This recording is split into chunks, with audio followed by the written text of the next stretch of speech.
e gamo tuoche mopogore opogore. Kowuok e kaunti ma Migori koro ateri nyaka e kaunti ma Mombasa kama bende nyawada Joja oko koro nitiere ma bende mi mathoth ka otende kod twak ma kawuono. Erokamano ahinya Jojo ma awinj maber kowuok e kaunti ma Migori kitwagi jopiny kagolo pachgi e wi weche mag nyodo mag nyithindo. Wan bende wantiere e kaunti ma Mombasa kae. Bende agombo ni awinj ane to Jodak ma Mombasa wacho nang'o korka weche mag sex education mag nyithindo. Giparo ni kaber to ng'ama onego bed ni kawo okang' mar puonjo nyithindogi to onego bed ni kawe ka nyathi nitiere e higni adi kata e klas adi. Ayudo ne mana pach moko kuom Jodak kaendi suda machiegni chakna gi nyingi tinyisa ni weche mag sex education onego bed ni ng'ama kawo okang' mar chiwo puonj ma kama kaber to onego bed ni okawe mar puonjogi at what age. Chakna gi nyingi. Nyinga Irene Onyango. Aparo ni gipacha en ni sex education en gimoro ma onego bed ni bedo introduced from home. Nikech most of the time waweyo ga ting mang'eny ne jopuonj gi joma manie kanisa kuonde lemo. Koro for me I think ni gino onego bed ni ochakore gi dala gi higni 10 kochomo 12. Nikech nyako ma jahigni 10 koka manto nyathi ma jahigni 10 kogi kanye ma gichako donje e age moro mar puberty. Koro at least onego bed ni ka odonje age no to en gi some kind of familiarity. En mana ni be puonj gi ka wagolo gi nyaka wang'e ni wagolo puonj machalo nade ne nyathi ma jahigni adiwa. Nyathi ma jahigni 10 onego bed ni wamiye puonj machalo kama about such and such a thing. Nyathi ma jahigni 12 that way to the end. Nikech mondo koro ng'ato ing'eni koro ka ichopo higni 12 kata higni 14 and you're not familiar with this, tiere kaka inyalo tiere some culture shock kama some confusion midhi yudo mbele kanyo. So at least if I'm familiar gigi nosepuonja gini chalo kama, you know how to handle it from your end. To kwang'iyo wayudo ka in most cases ka jonyuol samoro ni ka kod luoro mar puonjo nyithindgi weche ma kamagi. No waneno ga ka samoro iweyi ni wayu more madhi puonji, neru moro dhi opuonji. Ang'o miyo jonyuol are shying off kuom puonjo nyithindgi weche ma kamagi? Aparo ni be mano ne okosebede kitwa kaka jokanyanam kaka manto as African parents okwatega responsibility, but shida bedo gani en ni koro ka nyathi osemako ich to koro janyuol biro penjo. Koro we shouldn't shy in as much as wadwaro ni mondo nyithindwa obed good people. Onego wachak kaka janyuol.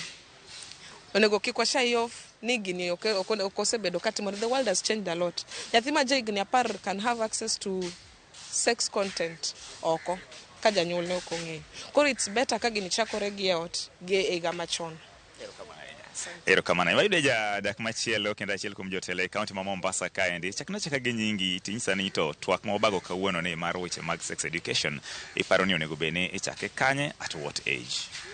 Nyinga iluongo ni Banado Gutu, an MCA ma Changamwe to kendo an jakom mar committee mar health Mombasa County ka. Mokwongo dawach ni wach mar sex education kaluwore gi ka piny sani en nyithindo nyalo yudo access to pornographic literature as early as even 2 years. Nikech nyithindo ma wan godo sani ong'eyi simu kilo donje ot to gikawo simu gi soko iye moloyi kata in wuon simu. Koro samoro gidhi giromo gi gigi kuchocho gichako ng'iyo gigo. Koro ok en gimoro ma onego bed ni waringo kaka jonyuol mar mondo kik wawach ni kodgi. Chon ne wawe gigi ne deye gi kwere gi weyni nekich yot mar yudo weche mek sex gi ne tek sana.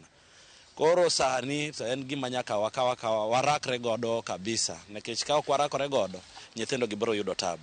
Nyathi ma jahigni 10 kadhi mbele onego bed ni ong'e ni yo mane monego bed ni oluto, ang'o monego bed ni otimo in case koromo gi gimoro amora ma dhi gi yore mek chodruok.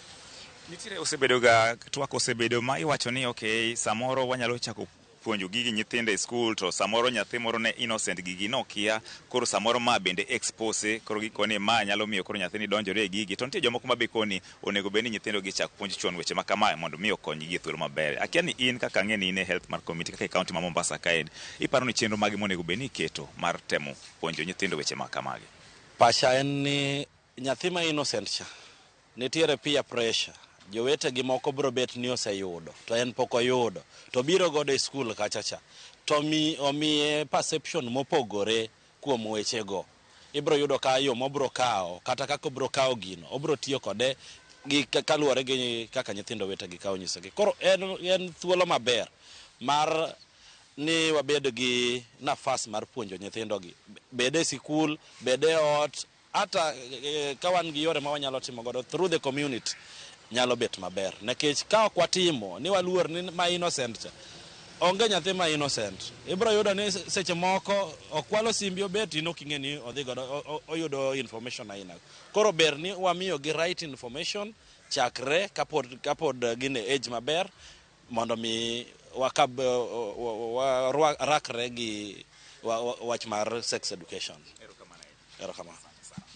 Mana kaka iwinjo janeno mar Ramogi TV, mago mana pach moko kuom jodak e kaunti ma Mombasa kae. Kakoni kaber to wach sex education onego chaki to mana gi e ot gi jonyuol ma ok weyo ting' makama ni jopuonj kata ne wede mamoko ema mondo mi ota weche makamagi. Kok e kaunti ma Mombasa, nyinga en Jodak, aduoki e studio. Joyce. Erokamano ahinya Jodak kowuok e kaunti ma Mombasa. Winjo kanyo twak kata paro mopogore opogore kowuok kuom jodak e kaunti ma Mombasa kotudore kod puonjo weche